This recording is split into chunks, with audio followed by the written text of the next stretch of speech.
Rise and shine, kings and queens. So, I am back again with another, I guess you can call this podcast. I'm not really a podcaster, but I'm a vlogger, but I don't feel like showing my face today. So, I have my days where I just feel like talking and not necessarily being seen.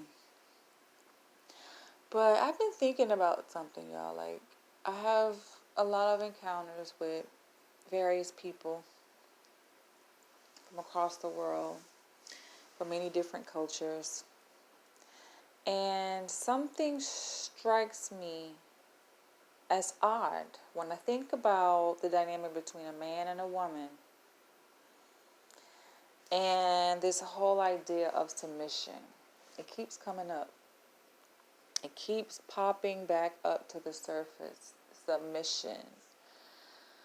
Guys want a woman who will submit, right? I mean, what man doesn't? Well, there are some men, I guess, who prefer a dominant woman. I've had men that come to me and say, "Hey, can you dominate me?" I'm just like, no. That's a complete turn off. First of all, that's a service, okay? You want me to dominate you? Let's talk about fees. That's a service. That's work, and I think although my personality, my intrinsic characteristics that make me who I am can speak to dominance, right? Especially my professional role in society, and just my personality. But when it comes to a relationship, do I want to be the dominant person? Absolutely no. I prefer to be dominated. And I think that for a real man, a natural born man, dominance comes natural. And so should submission when a man and a woman unite. So I just find it quite interesting that you have men, or at least a person or people who have, born with male genitalia at least, will say they want a submissive woman, but they aren't dominant. I mean, guys, I don't know if anybody else has ever broke it down to you like this, but I'm just going to be very honest and frank with you. If you're looking for a submissive woman, she isn't that hard to find. Every woman has submissive qualities within her. It's just innate. It's innate to her existence, to her being. And it's up to you as the man to bring it out of her. It's very easy. It's a natural dynamic that occurs when a man is dominant. So let me break it down. And I've talked about this before in several other of my videos, right? Where you'll have, let's say, a man want to take a woman out on a date. And a lot of times it's very clear before the date who's the breadwinner, right? In this whole dynamic between a man and a woman. It's very clear who makes more money, because, we live in a very changing dynamic society where people's perspectives, people's ideologies are rapidly changing. It's not like it used to be back in the days where men found it honorable to take a woman out on a date. Like, he was honored to do that. It's like it was a privilege to take a woman out on a date. Now we are in 2020 and you have men who have the audacity to expect a woman to split the bill 50-50. Basically pay for her own food and he pay for his. And I'm like, okay, there's nothing wrong with a woman paying for her own food. I mean, she can afford it, right? Why not pay for it? If I'm going out with some friends, I pay for my own food. I take myself out on many a dates alone. And guess who's paying for it? Danielle. So there's nothing wrong with being self-sufficient. Make that very clear. However, we're talking about a potential relationship, dating relationship, right? And you have men who expect a woman to pay for her own food, essentially. I mean, is it really a date? If I'm paying for my food and you're paying for your food, is that really a date? Sounds more like a meeting than a date. All right, let's just say we're going to go out on a meeting. We're not really going out on a date, because if we're going on a date, I mean, you're treating me, you're doing it to impress me, you're trying to get to know me, like you are putting your best foot forward, courting. A lot of you men don't even know what courting is, right? But it's a period of time before the actual relationship, right? Before it becomes official, where a man has this opportunity to put his best foot forward, to win over the woman, to win over her approval, to win over her interest, right? To gain her interest. These men, they like, fuck it, I ain't even trying no more. And I wonder, is it their decision to not try? Or is it simply they don't have to try? Men don't even have to do all of this stuff. Hold the door open, order, schedule a date at a restaurant. They don't have to do these things. They don't have to put thought into how they could put a smile on a woman's face. That's not even their goal anymore. But yet you have these same men expect a woman to submit.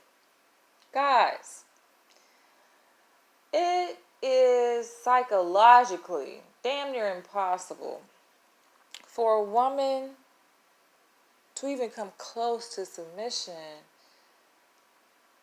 when we have such a dynamic where she is financially equal to a man. Like, she's equal to a man, but you expect her to submit. What kind of sense does that make? Women, if you are listening, because I know I've come across some women that say, oh no, I don't mind paying the bills, and I still submit to my man. In what way do you submit to your man? Because we're not talking about sexual submission. I mean, any woman can lay on her back and open her legs, right? We ain't talking about that.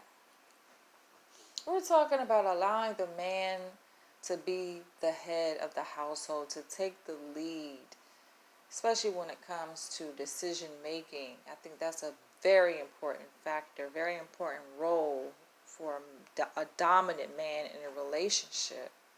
Not to say that a woman doesn't have a brain and she can't have input into decision making, but who gets the final say? Because there are many decisions that are being made on a daily basis when you have two people who are walking together, who are living their lives together. And of course, the two people aren't going to agree on everything, but somebody got to drive the car. Somebody has to direct the course of the ship. So that's what we're talking about here. How is that possible, you guys? Please comment below and share your thoughts. Let us know, how is that even possible?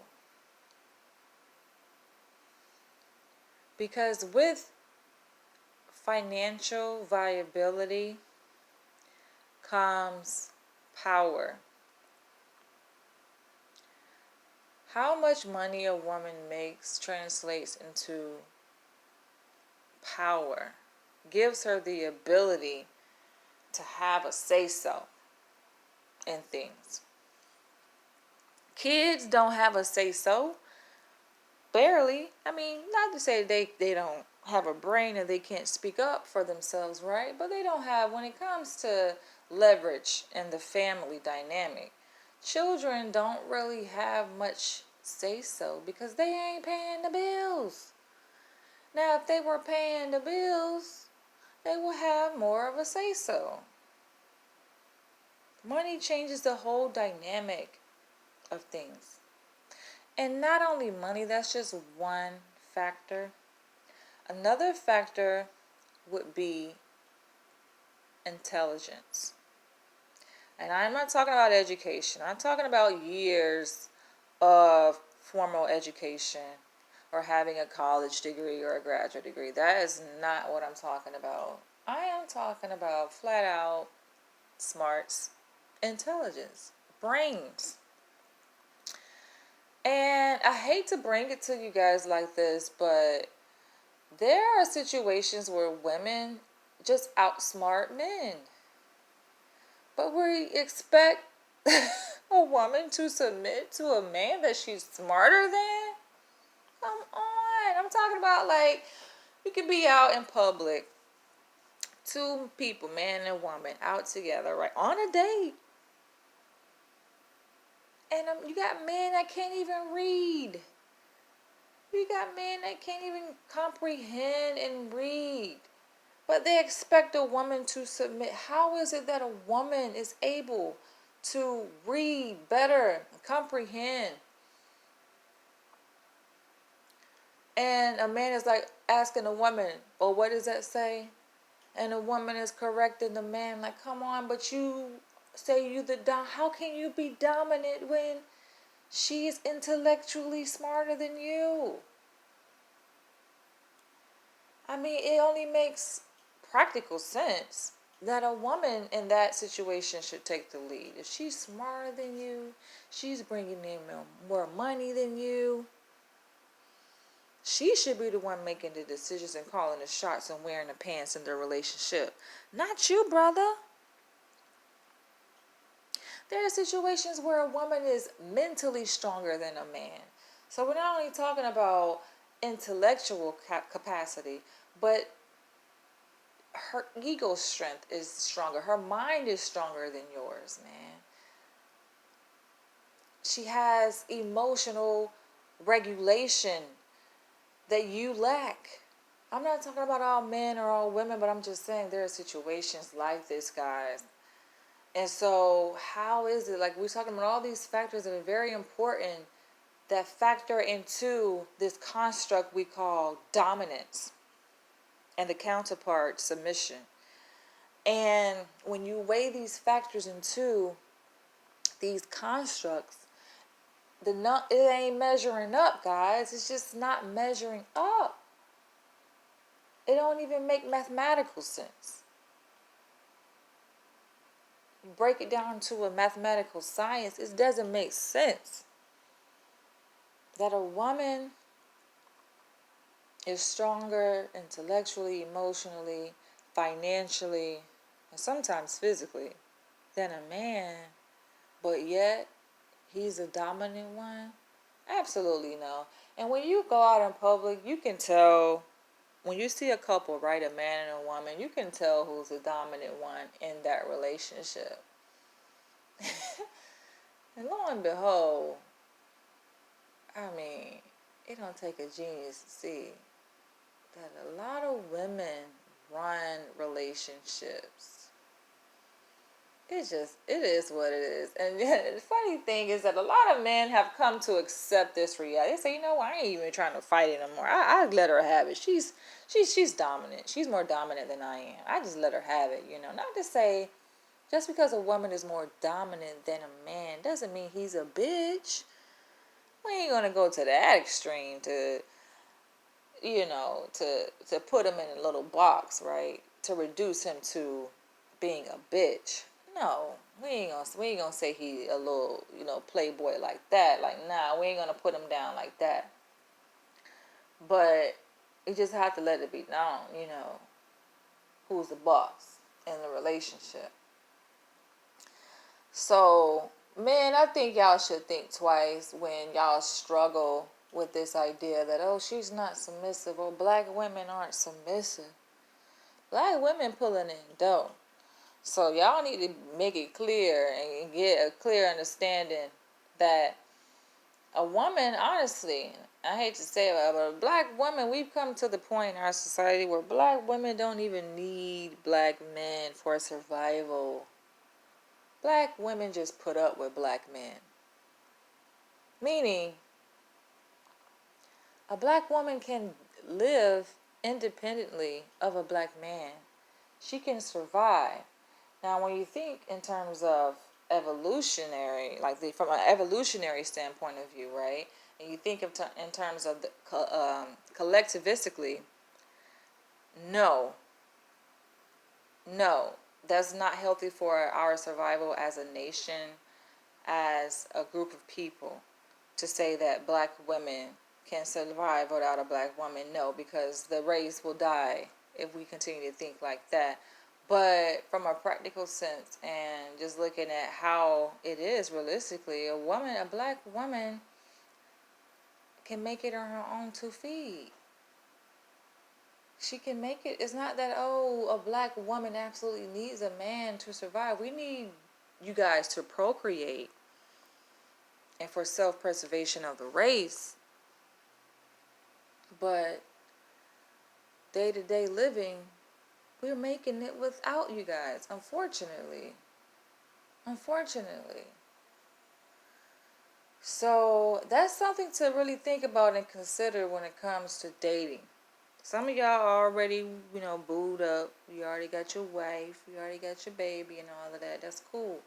But for you guys who are out there in the dating market and you have this preference for a submissive woman, especially if you're pro-black, you want to keep it in the race, more power to you. Because I gotta say, it's not easy keeping it in the race. It ain't easy staying within your own race, knowing that we come with our own set of trauma, difficulties, problems. Of course, every race has their own issues, right? But black people, we come with a special set of issues, linked to slavery, linked to racial discrimination, segregation, like the trauma that we've experienced throughout the generations. It lingers, it festers, it affects us, psychologically and in many different areas of our lives. So I have to bring that into the conversation because it's not easy. Some people say, oh, just marry black. Black lives matter. It's easy to say, but in practice, to do that, to date, for a black man and a black woman to come together, it's not that easy. Y'all see that, man. That's why you have so many single black mothers and single black fathers. Because it ain't so easy as you like to make it out to be. It ain't that easy. So I want you guys to share your comments below. Kudos to the black couples out there that's making it happen. It's making it work, that have found a way to live in love with each other in harmony. Black love ever after.